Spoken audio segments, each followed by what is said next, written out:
दंडवत हो. आजच्या सत्रामध्ये आपण या ठिकाणी पूर्वार्ध 182 क्रमांकाची लीळा या ठिकाणी बघत आहोत.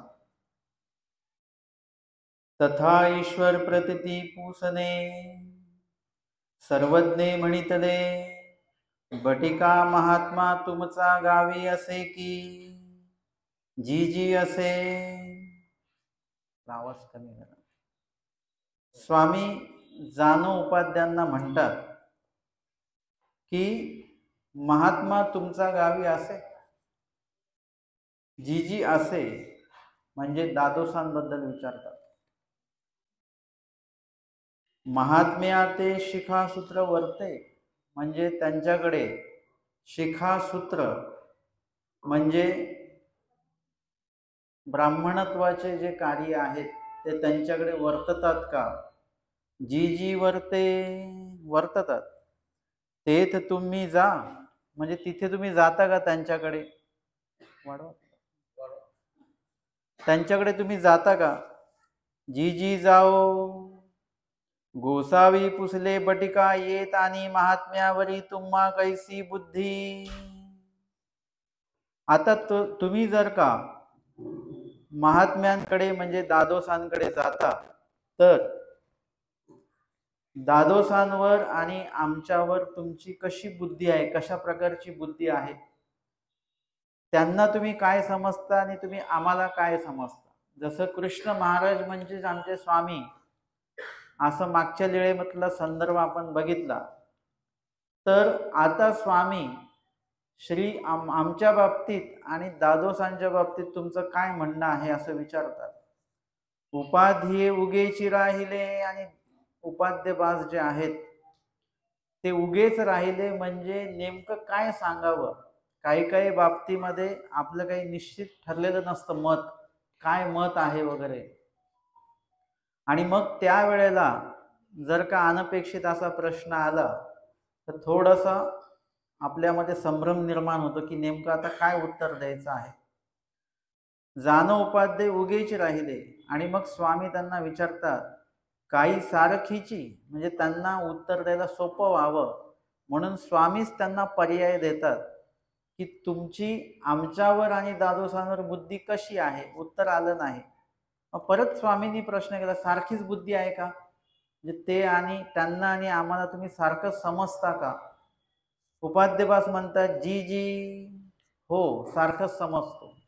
कारण की त्यावेळेला दादोस म्हणजे नेमके काय आहेत, दादोसांमध्ये आणि स्वामींमध्ये नेमका काय फरक आहे हा त्यांच्या मनामध्ये अजून तो स्पष्ट झालेला नाहीये. जसं आपण नवीन नवीन कोणाला भेटलो की दोन लोक नवीनच आहेत तर त्यावेळेला त्या दोन्ही व्यक्तींविषयी कोण चांगलं कोण वाईट किंवा कोण जास्त ज्ञानी कोण कमी ज्ञानी हे आपण असं मूल्यमापन नाही करता येत. कोणी विचारलं की यांना ज्ञान जास्त की यांना, आता ह्याचा प्रश्नाचं उत्तर लगेच आपण देत नाही. आपल्याकडे दोघांनाही बसवलं यांचं ज्ञान जास्त आहे म्हणजे असं सांगता येत नसतं. आपण बाह्य बोलण्यावरून सांगतो एखादे निरूपणकार आहेत म्हणजे ते ज्ञानी आहेत लगेच समजून जातं. पण एखादे निरूपण नाही करत म्हणजे ते ज्ञानी नाहीत अशातला काही भाग नसतो. असतात पण ते बोलत नाहीत असंही असतं. मग असं जर का व्यक्तीविषयी जर का कोणी आपल्याला विचारलं पटकन तर आपण लगेच नाही सांगू शकत. जुनी ओळख असेल तर आपण सांगू शकतो की ते कसे तेही माहिती आणि हे कसे तेही माहिती. त्या दोघांच्याही स्वभावाची ओळख आपण लगेच सांगू शकतो पण नवीन याच्यामध्ये नाही सांगू शकत. नवीन ओळख असते त्यावेळेला आपल्यासाठी सर्व समान असतात. हे लक्षात घ्या. सर्व समान असतात. कोणीतरी येऊन सांगतं तुम्ही काही जास्त त्यांच्याशी बोलू नका बरं का, त्यांचा स्वभाव चांगला नाही. आम्हाला त्याचा काही अनुभव नाही, आम्हाला त्याच्याशी काही घेणं नाही. आमच्यासाठी सगळे समान आहे सध्या तरी. जेव्हा चांगला वाईट अनुभव येईल तेव्हाची भाग वेगळा आहे की तेव्हा मग काय त्यांच्याबद्दलचा अनुभव असेल तो वेगळा. परंतु इथे उपाध्यवास हे जी जी म्हणतात हो आम्हाला तुमच्यावर आणि दादोसांवर समान बुद्धी आहे. सर्वज्ञ म्हणितले येथून जैसी म्हणितली तैसी. जे आमच्यावर जशी बुद्धी आहे तशीच बुद्धी दादोसांवर आहे का तुमची? जी जी ते म्हणतात हो. स्वामी म्हणतात बाई बटिकू काही म्हणतू असे. आता मागच्याच लेळेमध्ये आपण बघितलं की जेव्हा जानोपाध्याय स्वामींना म्हणतात की आमची तुमच्यावर कशी बुद्धी आहे, जसे श्रीकृष्ण चक्रवर्ती महाराज तैसे तुम्ही, म्हणजे तेही परमेश्वर अवतार, तुम्ही परमेश्वर अवतार, एक समान बुद्धी आहे. तेव्हा स्वामी बाईसांना म्हणतात बाई बटिकू काही म्हणत असे. बाईसा म्हणतात बाई देवा तो बटिक कसा आहे, दैवाचा आहे, भाग्याचा आहे. चांगलं बोलताय. आता जानोपाध्याय आता वेगळं बोलतायत काहीतरी. कृष्ण महाराजांनी आमचे स्वामी समान म्हटले तर चालतंय, परंतु दादोस आणि आमचे स्वामी समान असं म्हणतायत. आता ही तक्रार स्वामी कोणाकडे करतात? बाईसांकडे करतात की बघा हे काय म्हणतायत बघा. म्हणजे चर्चेमध्ये एक तिसरा व्यक्ती असावा लागतो बरं का, ज्याच्यासोबत चर्चा करतो आहोत किंवा ज्याला आपण समजून सांगतो आहोत, तर त्याच्यामध्ये एक तिसरा व्यक्ती असेल तर तो एक ओथंब्याची भूमिका त्याच्यामध्ये त्याची असते. कधी कधी चर्चेमध्ये त्याला जास्त लक्षात येत असतं की विषय काय सुरू आहे वगैरे. आता इथे कोण आहेत?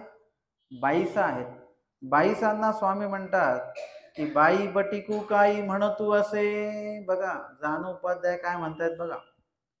बाईसे नावे एक दुचिते होती, आणि काही वेळ बाईसा दुचिते होती, म्हणजे बाईसांना तो विषय काही त्यांनी ऐकला नव्हता किंवा समजला नव्हता. तुम्ही तुमच्या कामात असाल आणि एकदम तुम्हाला विचारलं तर पटकन तुम्हाला सांगता येत नाही काय मत, तुमचं याच्यावर काय मत आहे, आणि आपल्याला तो विषयच आपण ऐकला नाही, आपलं लक्ष दुसरीकडे होतं.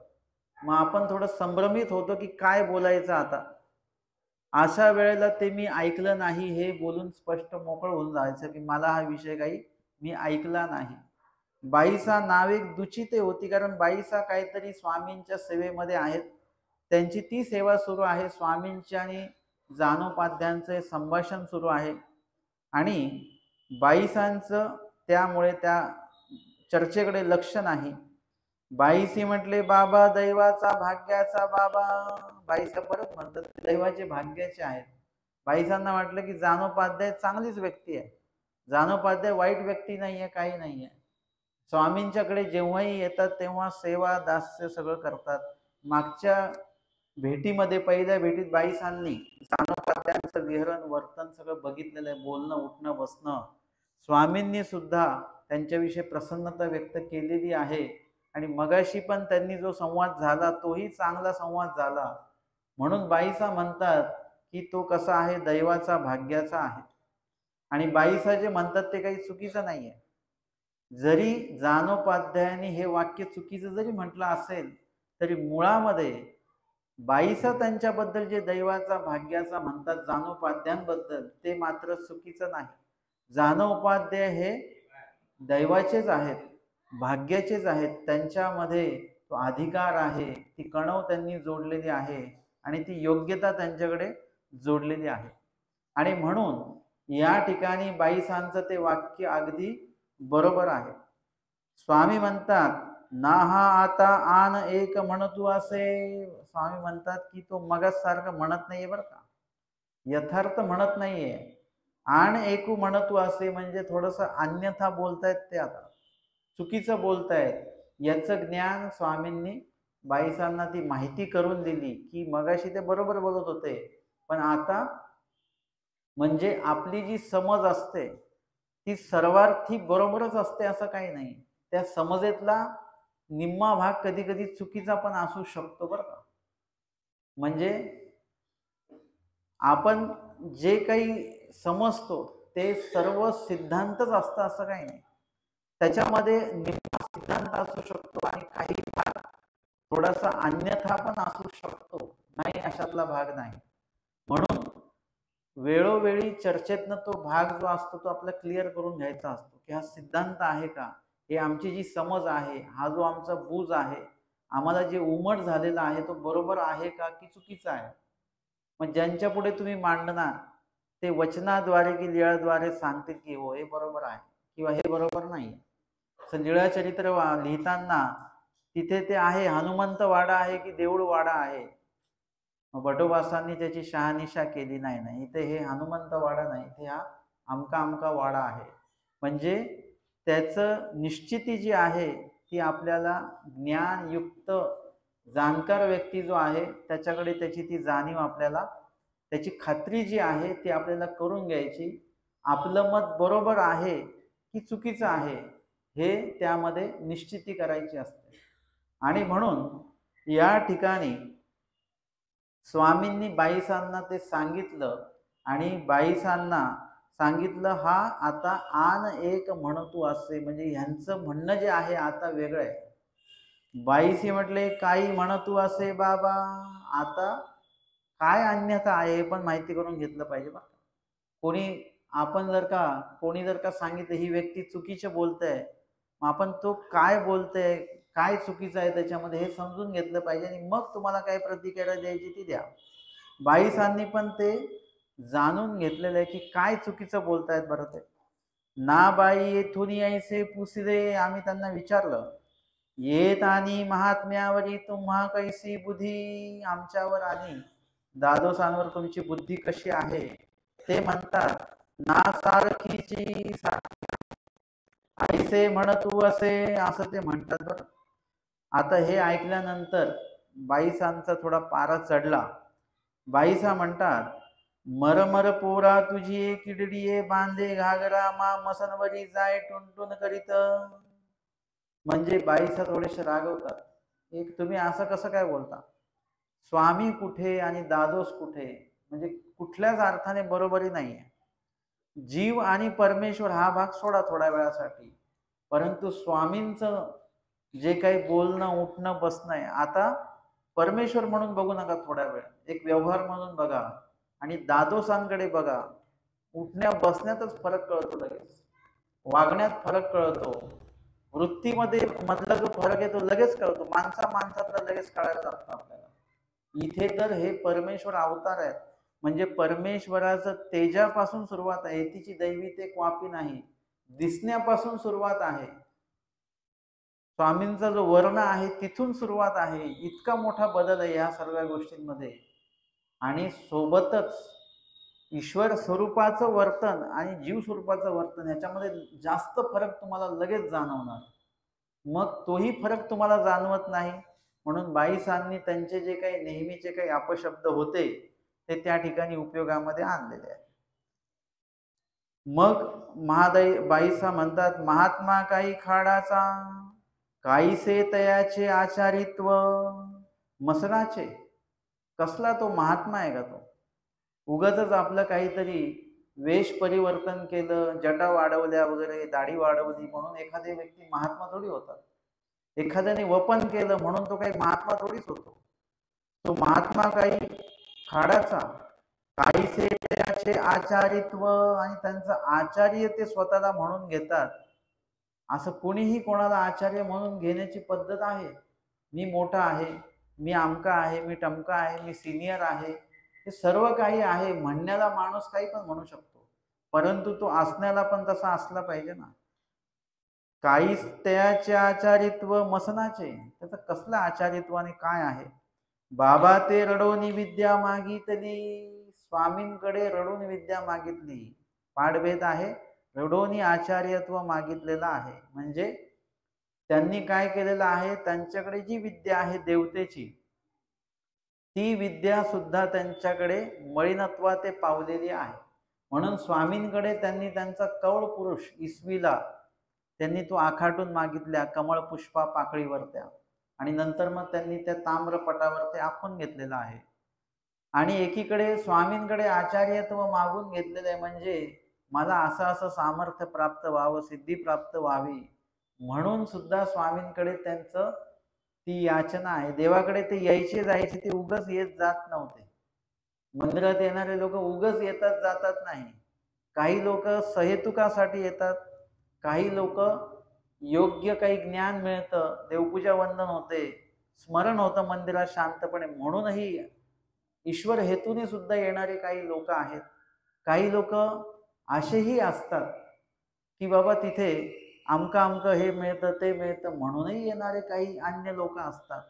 वेगवेगळ्या उद्देशाने येणारी लोक या ठिकाणी असतात. काही लोक प्रसादासाठी येतात, म्हणजे थोडासाच प्रसाद पाहिजे असतो, पण त्यांना प्रसाद अपेक्षित असतो. काही पण द्या, पण एवढूसं का होईना, पण आम्हाला प्रसाद द्या मंदिरातनं. म्हणूनही काही लोक येत असतात. विविध उद्दिष्टाने लोक मंदिरामध्ये येत असतात. तसं दादोस पण आमच्या स्वामींकडे जे यायचे त्याचं उद्दिष्ट होतं की त्यांना देवाकडनं काहीतरी अपेक्षित होतं, पाहिजे होतं, आणि म्हणून ते येत होते. सारंग पंडित स्वामींकडे का येत जात होते, स्वामींना का बोलवत होते? कारण की स्वामींपासून त्यांना काही वृत्ती प्राप्त झालेली होती, काही बक्षीस मिळालेलं होतं त्या राणीकडनं. आता ते स्वामींमुळेच मिळालेलं होतं बरं का. म्हणजे स्वामींनी म्हटलेलं होतं की बाबा जा, तुमची परीक्षा न घेता तुम्हाला त्याच्या वहीमध्ये ते नाव लिहितील आणि तुम्हाला ते वृत्ती सुरू होऊन जाईल, असं म्हटलेलं होतं. आता त्यांना वाटायचं जर का आपण स्वामींना नाराज केलं तर काय होईल, स्वामी परत ते सगळं दिलेलं काढून घेतील की काय, म्हणून ते स्वामींशी गोड वागण्याचा प्रयत्न करायचे. स्वामी म्हणतात की आमच्यावर त्यांची अजिबात बुद्धी नाही. तुमच्यावर कुठून येणार? परिवारावर बुद्धी नंतर येईल, आधी देवावर बुद्धी पाहिजे. मग हे सारंग पंडितांबद्दल माहीत पडलं, ते का येत जात होते. आता तिसरी घटना माहीमभट्ट आहे. माहीमभट्ट स्वामींकडे का येत जात होते? आता हे ईश्वर हेतूमुळे येत होते. बाकीचे जे दोघं सांगितलंय ते त्यांच्या स्वार्थाकारणे, सहेतुकाकारणे येत होते. पण माहीमभट्ट जे स्वामींकडे येत जात होते ते ईश्वर हेतूने येत होते, की पहिल्या भेटीमध्ये जे ऐकलं, जो बोध झाला, जे ज्ञान ऐकलं, ते ज्ञान अजून अजून आपल्यामध्ये त्याचा संचय वाढला पाहिजे म्हणून ते येत होते. अजून माहिती काढत होते काय आहे नेमकं हे. आणि अपूर्व चर्चा जी आहे, माहीमभट्ट जेव्हा पण देवाला भेटले, जी चर्चा झालेली आहे ती आपल्यालाही कधी कधी समजण्याच्या पलीकडची अशी चर्चा आहे. जे अर्थ त्याचे आपण सांगू शकतो, पण त्याच्यातली जी गहनता आहे ती गहनता समजणं खरोखरच अशक्य आहे.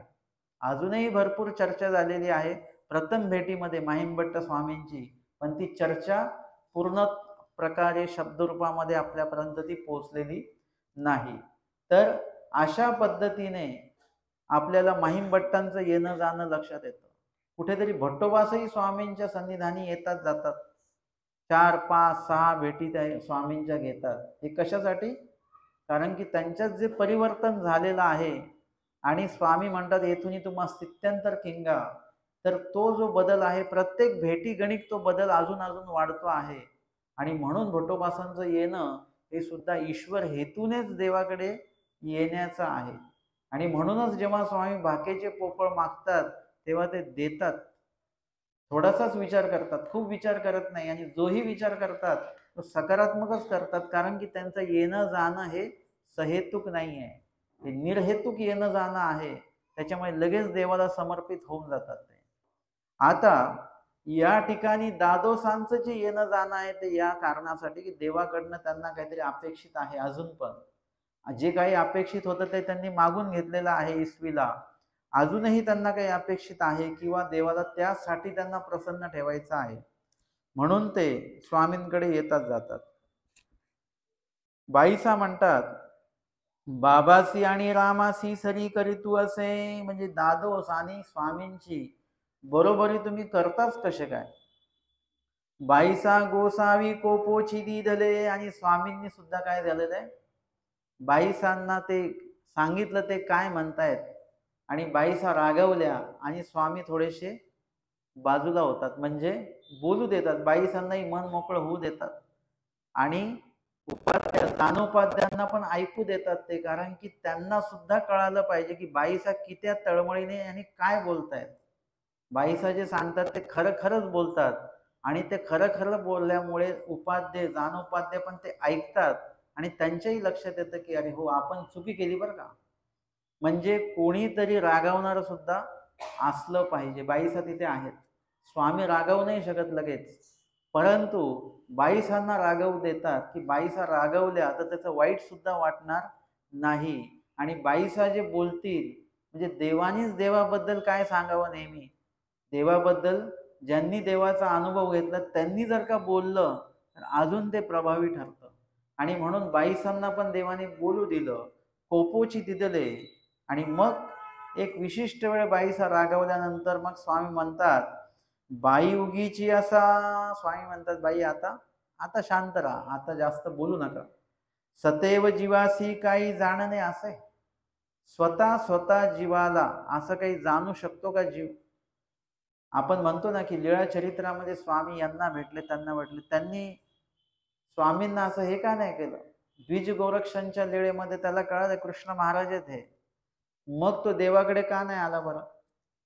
कारण की स्वतः जीव स्वतःच्या कडेने एकदम परमेश्वराकडे येऊ शकत नाही. त्याला परमेश्वराचा सुद्धा काहीतरी आतभाव लागतो किंवा परमेश्वराचं कडनं सुद्धा काहीतरी जाणीव करून द्यावी लागते, तेव्हा तो येत असतो. तसं कुठल्याही जीवाला देव भेटले म्हणजे लगेच त्याला देव कळतात का? आता आपल्याला कुठल्या तरी दुसऱ्या वेशात देव भेटले तर आपल्याला कळेल का हे देव आहेत म्हणून? नाही कळणार. ते परमेश्वर जेव्हा जाणवतील तेव्हा कळेल की हे परमेश्वर अवतार आहेत म्हणून.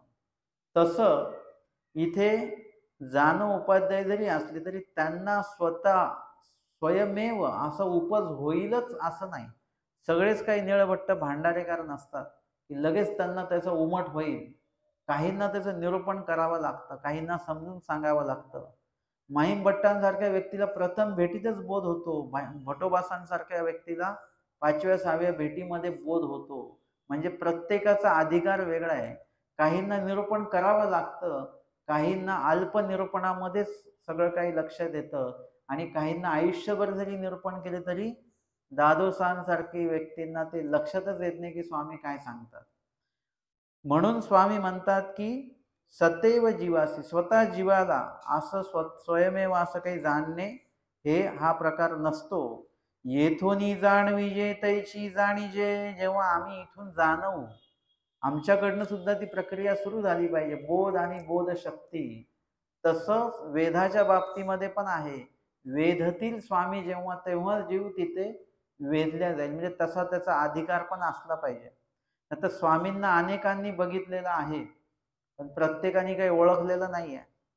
रामदरण्या राजाच्या प्रसंगी काय झालेलं आहे, सैनिकांनी स्वामींना गुप्त हेर म्हणून पकडून आणलेलं आहे, हेर म्हणून धरून आणलं की हे तिकडे आपल्या दुसाच्या तिकडे मागे बसलेले होते. धरून आणलं स्वामींना.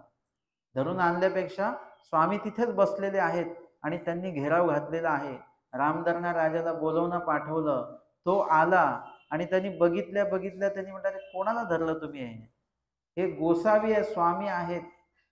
आता त्या एकट्याच्या डोळ्याला हे दिसलं, बाकीचे एवढे सैनिक होते त्यांना काय नाही दिसले स्वामी? त्यांना का लक्षात नाही आलं की स्वामी आहेत म्हणून? त्यांनी का हेर म्हणूनच धरलं देवाला आणि त्यांनी एका नजरेत त्यांनी ओळखले की हे तर स्वामी आहेत. म्हणजे त्याचा तो अधिकार आहे की देवाला ओळखण्याचा, बाकीच्यांचा अधिकार नाहीये देवाला ओळखण्याचा. म्हणून तो अधिकारही असावा लागतो, तेव्हाच देव ओळख देऊ शकतात. आता जसं एखादी व्यक्ती आहे त्याची आपली काहीतरी पुसटशी ओळख पाहिजे, नाव तरी त्याचं माहिती असलं पाहिजे, त्याचं कार्य तरी माहिती असलं पाहिजे आणि मग जर सांगितलं ते आमके आमके तुम्हाला माहित आहेत का? हो ते हे आहेत बरं का, मग तो ओळखतो माणूस. पण एखाद्या व्यक्ती तो ओळखतच नसेल आणि तुम्ही किती ओळख सांगितली की यांचं असं कार्य आहे तसं कार्य आहे, तर म्हणतात काय माहिती नाही बा, आपण तर कधी ऐकलं नाहीये. म्हणजे ती ओळख होण्यासाठी तुम्हाला त्याची पुसटशी ओळख आधी असावी लागते, तर मग मुख्य ओळख तुमची सहजपणे होऊ शकते. तसं देवाला जाणण्यासाठी तुमचा एक अधिकार असावा लागतो, म्हणजे देवाला ओळखणं, देवाकडे वेधल्या जाणं, देवाकडनं बोध होणं, हे प्रक्रिया पुढे होण्यासाठी त्या सोप्या जात असतात, अन्यथा त्या होत नसतात. म्हणून लीळाचरित्रातले अनेक उदाहरणं तुम्ही जर का बघितले की स्वामींना बघता क्षणी नुसतं स्वामींचं नाव कानावर पडल्यानंतर भटोबास वेधल्या जातात. स्वामींना बघितल्या माहीमभट्ट काही बोलणं चालणं सगळं विसरून जातात. किंवा निळभट्ट भांडारेकर स्वामींना बघतात, स्वामींच्या त्या मागील फांकी या वाक्याचा विचार करतात आणि लगेच त्यांना उमट होतो. हे काय आहे? मागील अधिकाराशी ते जोडलेलं आहे. बाईसांचे भाचे असून मार्तंडाला तो उमट झाला नाही, काळगोट्यांना तो उमट झाला नाही, दादोसांना तो उमट झाला नाही, सारंग पंडितांना तो उमट झाला नाही. कारण की मागील अधिकारे विन घेते द्वार नुघडेचे. अधिकार नसेल तर घेतद्वार उघडल्याच जात नाही. ईश्वराचं महत्व आपल्याला लक्षात येत नसतं. आणि म्हणून स्वामी सांगतात की हे येथून जाणविजे तैची जाणीजे, म्हणजे ईश्वराचा पण आदभाव त्याच्यासाठी लागतो. नाही तर तिकडे महादेव राजा तर पूर्ण तयारीनिशीच होता. इथलीच लीळा आहे. परंतु स्वामींनी मात्र ती भेट दिली नाही, कारण की त्यांच्या भेटी होण्याला काही अडथळा आहे. काही अडथळे त्यांनी असे जोडून ठेवलेले आहेत की इतरांच्या भेटीमध्ये ते अडथळा म्हणून उभे राहिलेले आहेत. म्हणून वैयक्तिक त्यांना स्वामी आता भेट देत नाही. त्याच्याविषयी त्यांना जेव्हा दुःख होईल तेव्हा त्यांचा तो दोष नासल्या जाईल आणि मग यथावकाश परमेश्वर त्यांना भेट देतील. भेटीच्या बाबतीमध्ये सुद्धा जीवाचा तर कड असलाच पाहिजे, परंतु परमेश्वराचं सुद्धा आदभाव त्याच्यामध्ये असणं तेवढंच गरजेचं आहे. म्हणून बाईसांना स्वामी म्हणतात की स्वतः जीव ईश्वराबद्दल काही जाणू शकत नाही, त्याच्यासाठी आम्हाला सुद्धा त्यांना परमेश्वराची जाणीव करून द्यावी लागते. स्वामी पुढे जानोपाध्यांना म्हणतात, बटिका देव काही अनेक असती, देव तो एकूची की. देव काही अनेक आहेत का? देव एकच आहे असं म्हटलं जातं ना. इतके देव आहेत, परंतु ते कसं आहे, ते देवतेंच्या संदर्भात बोलतात ते लोक. आमचे स्वामी सांगतात देव किती आहेत? एकच आहे, अनेक देव नाही आहेत. तुम्हाला जरी सांगितलं 5 अवतार आहेत, परंतु 5 देव असं म्हटलं का कोणी? 5 देव आहेत? नाही, देव एकच आहे, पण अवतार मात्र 5 आहेत. तसं कधी कधी व्यक्ती एकच असतो, पण तो कुणाचा तरी काका आहे, कुणाचा तरी मामा आहे, कुणाचा तरी वडील आहे. म्हणजे अशा त्याच्या वेगवेगळ्या भूमिका असू शकतात. या भूमिका म्हणजे अवतार आहे, परंतु व्यक्ती मात्र आतमध्ये तोच आहे. एखाद्याचा काका जेवला म्हणजे दुसऱ्याचा कोणाचा तरी जो मामा आहे तो मामा जेवलेलाच आहे. काकाला जेवण वेगळं, मामाला जेवण वेगळं, म्हणजे प्रत्येक जण 5 ताटं आणणार का? नाही, ताट एकच असणार आहे, कारण की आतमध्ये स्वरूप एकच आहे. म्हणून या ठिकाणी देव तो एकची की, देव एकच आहे. स्वामी पुढे म्हणतात, बटिका महात्मा म्हणजे अनेक जीव तैसा तो एक जीव. महात्मा म्हणजे दादोस म्हणजे कोण आहे बरं? अनेक जीव असतात, इतर जे जीव आहेत तशाच पद्धतीने तो जीव आहे. तो काही परमेश्वर नाही. तो खूप तुमच्यामध्ये मोठा असेल, काय असेल तो भाग वेगळा, परंतु अनेक जीवांसारखाच त्याच्याही देहाच्या भीतर जे स्वरूप आहे ते तुमच्या जीव स्वरूपासारखंच ते जीव स्वरूप आहे, वेगळं काही नाही. ऐसे जाणीजे हो, हे आधी लक्षात घ्या. महात्मा येथीचा ऐसे मानिजे हो. दादोस इथे येतात जातात, ते इथे त्यांचं येणं जाणं आहे, काही सेवा दास्य काही करतात वगैरे. येणे अर्थी ते येथीचे आहेत असं जाणा, ते आपल्याकडे येतात जातात एवढी त्यांची ओळख ठेवा. परंतु त्यांना ईश्वर समजू नका. ते इथे येणारे जाणारे आहेत, इथे येऊन आम्हाला ते नमस्कार करणारे आहेत. म्हणजे त्याच्यामध्ये हा सगळा संवाद आहे. एक प्रकारे संवाद लिळ्यामध्ये आलेला नाहीये, तो आपण लक्षात घ्यायचा आहे की ते येतात, स्वामींना दंडवत करतात, त्या ठिकाणी काही अपेक्षित आहे स्वामींकडनं मिळावं म्हणून, म्हणजे ते स्वतः परमेश्वर असू शकत नाही, ते जीवच आहेत. महात्मा येथीचा ऐसे मानिजे हो, एवढंच फक्त त्यांना माना की ते येथीचे आहेत, ओळखीचे आहेत, देवाकडे येतात जातात. ऐशी ईश्वर प्रतिती करुनी प्रत्यया आणिले. अशी ईश्वर प्रतिती म्हणजे बोध स्वामींनी त्यांना दिलेला आहे. जीवेश्वर भाव उमटवलेला आहे. जीव कोण आहेत आणि परमेश्वर कोण आहेत असं उमटवलेलं आहे. मी जीव आहेत आणि हे परमेश्वर आहे असं देवाने त्यांना उमटवलेलं आहे. याला बोध असं म्हटलं जातं. मग गोसावी उपाध्या ते पुसले, बटिका एकला तुची आलासी की अनेक कवणी आले. आणि मग तो संवाद सुरूच आहे. आता मध्ये स्वामी त्यांना विचारतात की कोण कोण आले बरं, तुम्ही एकटेच आलेत की अजून कोणी आले? उपाध्यबास म्हणतात, नाजी दादोस आले असती, म्हणजे दादोस आलेले आहेत, नागदेव उपाध्याय आलेले आहेत, रांके लक्ष्मींदर भट आलेले आहेत, बागडे विष्णू भट आलेले आहेत, जापिये विष्णू भट आलेले आहेत, आपदेव भट, जनक नरसिंह भट, पदकर नागदेव भट, भागवंत रवळो नाथोबा, गतिये कमळ नायकू किंवा गातिये कमळ नायकू, असे एकूण 12 लोक आलेले आहेत. म्हणजे जानोपाध्ये जे आहेत ते त्याच्यामध्ये 13वे आहेत, म्हणजे एकूण 12 ते 13 लोक स्वामींच्या भेटीसाठी म्हणून आलेले आहेत. मुळात ते दौलताबादला देवगिरीला काही कामानिमित्त, राजकीय कामानिमित्त आले. स्वामी इथे आहेत हे कळल्यानंतर स्वामींच्या भेटीला इथे वेरूळला या ठिकाणी ते उपस्थित झाले. ऐसी नावे घेऊ घेऊ अवघेची सांगितले, असं नाव घेत घेत अवघेची सांगितले म्हणजे सर्वांबद्दलच जानोपाध्यांनी कोण कोण आलेले आहेत त्यांची कल्पना स्वामींना दिली. स्वामी म्हणतात, जा तुमची वाट पाहत असती. स्वामी म्हणतात, जा मग, ते तुमची आता वाट बघत असतील. कारण इथे चर्चा सुरू झाली तर ही थांबणार नाही. स्वामी जर का सांगायला लागले आणि ते जर का जिज्ञासा करायला लागले तर खूप वेळ निघून जाईल. पण प्रसंग काय आहे? प्रसंग असा आहे की जानोपाध्याय स्वामींचा अवसर कसा आहे ते बघायला आलेले आहेत आणि लगेच त्यांना जाऊन निरोप पण द्यायचा त्यांना की हो, स्वामी यांना आता आपण भेटू शकतो, चला, असं निरोप सुद्धा त्यांना द्यायला जायचा आणि तो राहून जाईल. म्हणून इतरांना सुद्धा दर्शनाचा लाभ जो तो झाला पाहिजे. म्हणून स्वामी म्हणतात, जा तुमची वाट पाहत असती, ते तुमची वाट बघतायत सगळे, जा बरं तुम्ही.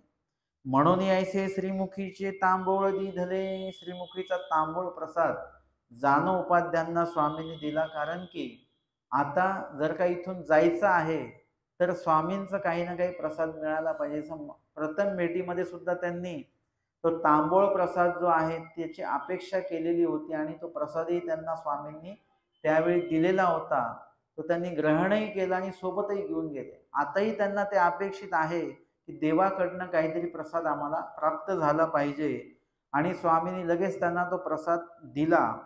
श्रीकंठीची माळ दिधली. आणि श्रीकंठीची माळ, स्वामींच्या गळ्यामध्ये माळ आहे फुलांची, ती काढून त्यांना दिलेली आहे. आपलेनी श्रीकरे टिळा लाविला. आणि आपल्या हाताने श्रीकराने, श्रीकराच्या आंघोळीने स्वामींनी त्यांना तो टिळा सुद्धा लावला. मग मागवते म्हटले, आता जाते तुमची वाट पाहत असती. आणि म्हटले, आता जा, तुमची ते वाट बघतायत आणि त्यांच्यासोबत तुम्ही परत या. लीळा आहे पूर्वार्ध 183 क्रमांकाची. आत्मतीर्थ प्रशंसा. सर्वज्ञे म्हणितले बटिका तुमचा गावी आत्मतीर्थ एक असे की. स्वामी त्यांना विचारतात, जानोपाध्यांना, ही चर्चा सुरूच आहे की तुमच्या विभागामध्ये, ते बळेग्रामचे आहेत, तुमच्या भागामध्ये आत्मतीर्थ एक असे की. ते म्हणतात, जी जी असे ते तर तुम्ही जा. हो, आम्ही जातो. नाजी म्हणजे रोज जाता का, नेहमी जाता का? नाजी म्हणजे जातो परंतु रोज जात नाही. पंचपर्वी जाओ म्हणजे पंचपर्वी, असं काही कर्मराठीतले 5 जे काही मुख्य काय असेल त्या दिवशी आम्ही तिकडे जात असतो. स्वामी म्हणतात, बटिका तेत प्रतिही जाईजे हो. तुम्ही तिथे नेहमी जा. असं विशिष्ट दिवशीच तिकडे गेलं पाहिजे असं काही नाही. नेहमी तिकडे जा तुम्ही. बटिका तेत प्रतिही जाईजे हो. बटिका ते आणि का स्थावरा तीर्थासारखे तीर्थ नव्हे की. इतर तीर्थासारखं ते तीर्थ नाही. म्हणजे कर्मराठीचे जे काही पाण्याच्या संदर्भातले जे काही ठिकाणं आहेत त्यांना तीर्थ असं म्हणतात. नदीच्या संबंधित देवतेचं अधिष्ठान असेल तर त्याला तीर्थ असं म्हटलं जातं. आता आत्मतीर्थ या स्थानाला सुद्धा अन्य लोक कुठल्या दृष्टीने बघतील? तीर्थ म्हणूनच बघतील, कारण की ते नदी संबंधित आहे. म्हणून स्वामी त्यांना त्यांच्या शब्दात सांगतात की ते अनिका तीर्थासारखं, म्हणजे देवता तीर्थासारखं ते तीर्थ नाही बरं का. ते कसं आहे?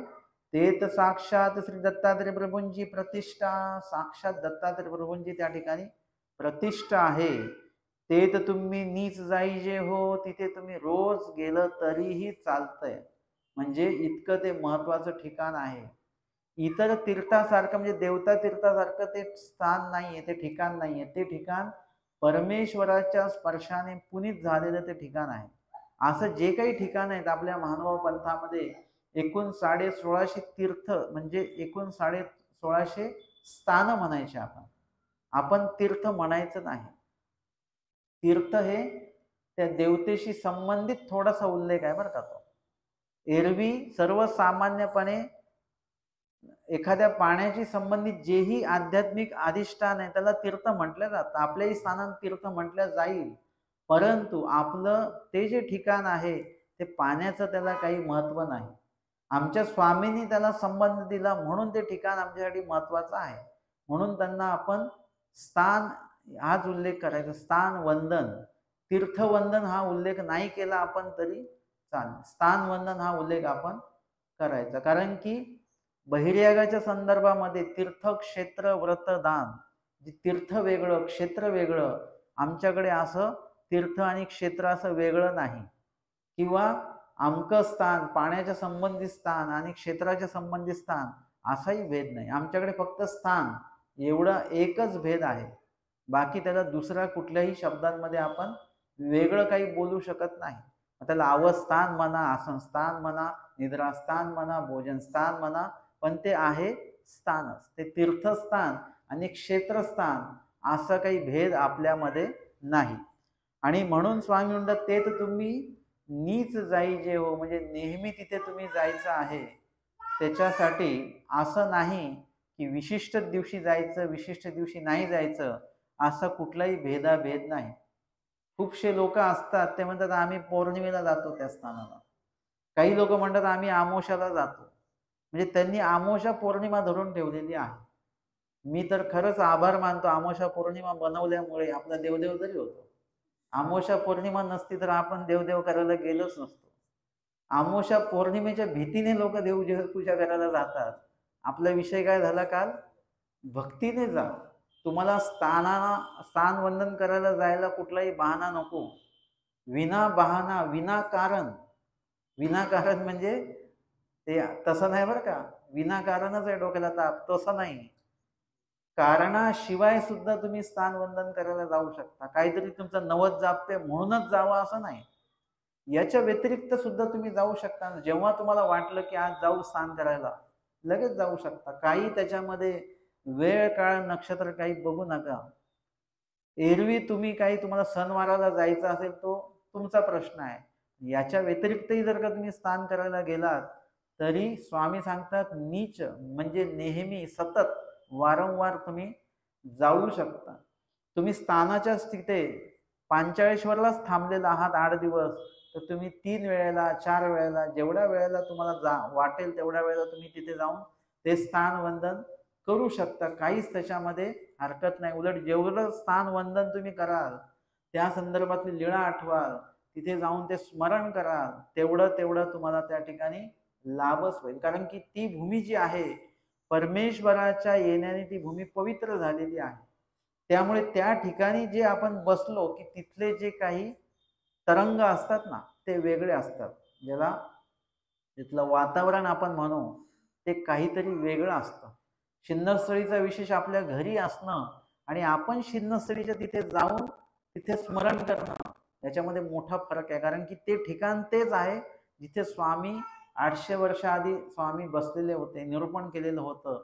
त्याच्यामुळे त्या जागेचा तो प्रभाव जो आहे तिथे गेल्याशिवाय तो आपल्याला तो जाणवणार नाही. जसं ते म्हणतात ना कवळ्या उन्हामध्ये थांबा, म्हणजे आता ऊन इथूनही आपल्याला जाणवत आहे, परंतु तिथे जाऊन त्याच्यामध्ये उभं राहिलं तर त्याचा संपर्क येणं गरजेचं आहे. तसं स्वामी ज्या ठिकाणी गेले त्या जागेचा संपर्क आपल्याला झाला पाहिजे. त्या भूमीमध्ये गेल्यानंतर सुद्धा आपले विचार बदलतात. जसं ते युधिष्ठिर होते, त्यांच्या मनामध्ये आलं ना ते कृष्ण महाराजांचं शिरच्छेद करावं आणि ते राजमुकुट आपण घ्यावं. मग नंतर त्यांना चूक लक्षात आली आणि कृष्ण महाराजांना विचारलं, तेव्हा स्वामींनी सांगितलं ही तुमची चूक नाही, त्या भूमीची चूक आहे. ती जी भूमी आहे ती रणभूमी होती आणि त्या रणभूमीमध्ये सगळेजण त्याच विचाराने येत असतात. मग त्या भूमीत तुम्ही गेले की तुम्हाला तसेच विचार येणार. मग म्हणून तर स्वामी भटोबास म्हणतात की गृहस्मरणापाशी विजनी निद्रा चांग, म्हणजे घरी तुम्ही स्मरण कराच, पण घरच्या स्मरणापेक्षा थोडंसं घर सोडून विजनस्थळी येऊन जर का तुम्ही स्मरण केलं, विजनस्थळ म्हणजे तुमच्या घरापासून एखाद्या शेतामध्ये जाऊन तुम्ही केलं तर ते अजून स्मरण तुमचं चांगलं होईल. आश्रमाच्या स्थानाच्या ठिकाणी जाऊन केलं तर अजून त्याच्यापेक्षा चांगलं होऊ शकतं. म्हणून घराच्या ठिकाणी तुम्ही जे विधी करता त्याचं तुम्हाला किती लाभ होईल, लाभ होणारच आहे, नाही अशातला भाग, पण जो पूर्ण लाभ आहे तो होत नाही. परंतु ते जर का तुम्ही तुमचं घर स्वगृह सोडून जर का गेलात आणि भटोबास म्हणतात विजनी निद्रा चांग, की विजनाला येऊन तुम्ही झोपलात जरी म्हणजे प्रवचनात येऊन झोपायला संधी आहे बरं का. म्हणजे हे चांगलं आहे बरं, घरी झोपण्यापेक्षा प्रवचनात येऊन झोपतो आम्ही, काय हरकत आहे. म्हणजे इथे येऊन झोपले तरी चालेल, कारण की इथे येण्याचे जे कष्ट आहे त्याचाही लाभ झाला. इथे या भूमीत आले, आल्यानंतर 4 लोकांना दंडवत केला, इथे विशेषाला वंदन केलं, म्हणजे हे गोमटेरूप क्रिया झाली ना तुमची. 4 वासनिक भेटले तुम्हाला, 2 साधू भेटले, हा लाभही झाला. आता इथे येता येता कधीतरी तुम्हाला वाटेल ना, आपण काय मंदिरात झोपायला जातो, सगळेजण निरूपण ऐकतात, मीच एकटा असा कसा अनधिकारी की मी झोपतो. म्हणजे तुम्हाला तुमची चूकही लक्षात येईल आणि हळूहळू तो दोषही क्षाळन होऊन जाईल, जर का देवाला प्रार्थना केली तर. म्हणजे असा लाभ त्याच्यामध्ये होतो. आणि म्हणून तिथे तुम्ही नेहमी जरी गेलात, मंदिरामध्ये रोज जरी आलात, काही लोक म्हणतात आम्ही आठवड्यालाच येतो मंदिरात, का बरं, रोज येऊ शकता ना तुम्ही, काय हरकत आहे. म्हणून या ठिकाणी येण्याचा तो विशिष्ट लाभच आहे, असं आमच्या स्वामींनी त्यावेळेला सांगितलेलं आहे. आणि स्थानाच्या संदर्भामध्ये सांगायचं झालं तर स्थानवंदन हे जे आहे ते आपलं सध्याचं जे स्थानवंदन आहे ते कसं आहे, थोडं संकुचित आहे. आपल्याला स्थानाला जर का जायचं असेल तर आपल्या अपेक्षा काय असतात, उटी मिळाली पाहिजे. पांचेश्वरला जाणारे लोक म्हणतात की आम्हाला उटी मिळाली पाहिजे, आम्हाला आरती मिळाली पाहिजे. आणि ते जर का मिळालं त्यांना, ते एवढे आनंदित असतात की बाबा आम्ही असं वेळेवर पोहोचलो ना, उटी सुरू होती, उटी मिळाली, आरती पण मिळाली, आम्ही गेलो तेव्हा आरतीच चालू होणार होती. परंतु कुणी असं म्हणत नाही की दत्तात्रय प्रभू तिथे रोज येतात की नाही पांचेश्वरला, आम्हाला उटी आरती मिळालीच पाहिजे, परंतु दत्तात्रय प्रभू रोज येतात ते पण तर भेटले पाहिजे की नाही. या 2 गोष्टी भेटल्याचा आनंद आहे, पण रोज दत्तात्रय प्रभू तिथे येतात ते सुद्धा तर भेटले पाहिजेत ना आपल्याला. म्हणजे त्या दृष्टीने पण तुम्ही पांचेश्वरला जाऊ शकता, उटी मिळावी, आरती मिळावी, म्हणून त्या उद्दिष्टाने जाच तुम्ही. पण त्या उद्दिष्टाने जसं जाता तसंच दत्तात्रय प्रभू पण भेटले पाहिजेत आम्हाला, कधीतरी तिथे दर्शनही झालं पाहिजे, कसं का होईना आम्हाला तो अनुभव तरी आला पाहिजे, आभासयुक्त दर्शन तरी झालं पाहिजे. काहीतरी मानस तुम्ही मनात ठेवून गेलात, आत्तापर्यंत गेला असतात तर कदाचित कदा काळी तुम्हाला असंही दर्शन देवाने दिलं असतं, दर्शनाचा अनुभव दिला असता, किंवा काहीतरी तुम्हाला चमत्कार तिथे जाणवला. चमत्कार म्हणजे तो चमत्कार नाही, एक ईश्वर भेटीचा जो काही अनुभव आहे तो काही ना काही तिथे आपल्याला लाभ झाला असता कदाचित आतापर्यंत. म्हणून कुठल्याही स्थानाला तुम्ही जेव्हा जाता तेव्हा स्थान वंदन करायला तर जाच तुम्ही, काही विधिविधान करायचे तुम्हाला, परंतु त्या ठिकाणी स्वामी कदाकाळी येऊन गेलेले आहेत, तर तो परिसर बघा, स्वामी कुठून आलेले असतील, स्वामी इथे कुठे बसलेले आहेत, हे स्वामींचं आरोहण ठिकाण आहे, हे मर्दना मादने ठिकाण आहे, ती स्थानं बघून आपल्याला स्वामींच्या त्या स्थानावरच्या त्या लीळा आपल्या डोळ्यापुढे आल्या पाहिजे. स्थानवंदन तर विधी आहेच तुमचा, परंतु लीळा आठवणे हा जो विधी आहे त्या ठिकाणी जाऊन तो जास्त महत्वाचा आहे. तुम्ही स्थानवंदन करायला गेलात आणि लीळाच नाही आठवली तर तुम्ही गेलात आणि आलात. हिरे खाण्याच्या दृष्टांतामध्ये सांगितलेलं आहे की कवणी आहे की हिऱ्याची खाण खणत खणता काय काय होतं त्याच्यामध्ये, एकावर दरड पडे म्हणजे तो मरतो त्याच्यामध्ये, त्याच्यावर सगळं ते कोसळते दरड, तो त्याच्यामध्ये जातो. एखाद्याला काय मिळतं, शेवटचा जो आहे त्याला हिरकणी सापडे, एखादा नसुद्धा रिगे निगे, रिगे निगे म्हणजे तो खणत गेला आतमध्ये आणि परत बाहेर आला, त्याला काहीच मिळालं नाही, म्हणजे त्याचं ते खणणं जे आहे, जसं आपण विहीर खणतो ना, बोर घेतो, कधी कधी काहीच लागत नाही, धुळच लागते फक्त, पाणी लागतच नाही, नुसुद्धा रिगे निगे, तसं तो गेला हिरा शोधायला पण हिरा काही सापडलाच नाही. आणि एखाद्याला मग हिरकणी सापडे वगैरे वगैरे, म्हणजे जो जेवढा ज्याचा अधिकार आहे तसं त्याला ते मिळत राहतं. तसं आता आपण नुसतं स्थान करायला गेलो आणि मग एक यादी पाठवली की आम्ही या महिन्यामध्ये एवढी एवढी स्थानं केली, पण गेलो आणि आलो आपण, त्या ठिकाणी लीळा आपण आठवली का, पूर्ण लीळा उभी राहिली का तुमच्या समोर, लीळा उभी राहिली पाहिजे समोर. अशी तुम्हाला एखादं कोणीतरी भीतीदायक काहीतरी गोष्ट सांगतात ना रात्रीच्या वेळेला, तेव्हा तो सांगणारा सांगत असतो तुमच्या डोळ्यासमोर ते दृश्य उभं राहतं आणि तुम्हाला भीती वाटायला लागते. म्हणजे तुम्ही त्या गोष्टीमध्ये शिरलात आतमध्ये आणि ती घटना तुमच्यासोबतच घडते असं तुम्हाला जाणवायला लागतं आणि मग तुम्हाला भीती वाटते. अशी उगाच भीती वाटत नसते बरं. आता जर का कोणी सांगितलं तर आता भीती नाही वाटणार, मग रात्री जर का कोणी सांगितलं तर भीती वाटते. म्हणजे हे काय आहे, त्याच्यामध्ये आपण शिरतो. तसं लीळा जर का कोणी सांगत असेल किंवा लीळा आपल्याला आठवत असेल तर त्या स्थानाच्या ठिकाणी उपस्थित राहून ती लीळा जर का आपण पूर्ण अशी आठवली तर त्या लीळेमध्ये आपण शिरलो पाहिजे आणि ती घटना सर्व आपल्या समोर घडते आहे असा त्या ठिकाणी दृश्य जे आहे आपल्या डोळ्यापुढे मनपटलावर ते उभं राहिलं पाहिजे. तर त्या लीळेमध्ये त्या लीळेचा आनंद तुम्हाला त्या ठिकाणी प्राप्त होईल. आणि स्थानाच्या ठिकाणी जर का अशा लीळा आठवल्या, ज्या स्थानाच्या लीळा त्याच ठिकाणी जर का आठवल्या तर त्याचा अधिक लाभ होतो किंवा अधिक लीळा सोयीस्करपणे त्या ठिकाणी आठवल्या जात असते. म्हणून स्थानवंदन आम्हाला देवानी सांगितलेलं आहे, त्या ठिकाणी जायला सांगितलेलं आहे आणि आपण सुद्धा जाऊन त्या ठिकाणी अधिक लाभ प्राप्त करून घ्यायचा. स्थानवंदन हे घाईघाईमध्ये करायचं नसतं, शांततेने करा. आधी लोक बसनी जायचे तर मुक्काम करायचे, आता गाडी घेऊन जातात तर मुक्काम हा प्रकार तर नाहीच. म्हणजे एका स्थानाला 5-7 मिनिटापेक्षा लोक जास्त थांबत नाही, पटापट आटपून लगेच निघतात, एवढी घाई असते. मग असं होता कामा नये. त्या ठिकाणी स्थानवंदन केला, तिथलं लीळा तुम्हाला आधीच माहिती पाहिजे. तुम्ही कुठल्या स्थानाला चाललेत, तुम्ही काय करता, एक बाबा घेऊन जाता सोबत, बाबा सांगा इथली लीळा, मग ते बाबा सांगतात, तुम्ही ऐकता, लगेच जय करताना लगेच निघतो आपण. तसं नाही पाहिजे. तुम्हाला त्या स्थानाची लीळा आधीच माहिती पाहिजे. तुम्ही पांचजेश्वरला जाणार आहात का, मग त्याची लीळा तुम्ही आजच सगळी वाचून घ्या, पांचजेश्वरच्या लीळा सगळ्या तुम्हाला हे सगळे हृदयामध्ये पाहिजेत. मग तिथे गेल्यानंतर कोणी आपल्याला लीळा सांगण्यापेक्षा तुम्ही जेव्हा स्वतः मनातनं ती लीळा आठवता तेव्हा ती लीळा जास्त प्रभावी असते बरं का.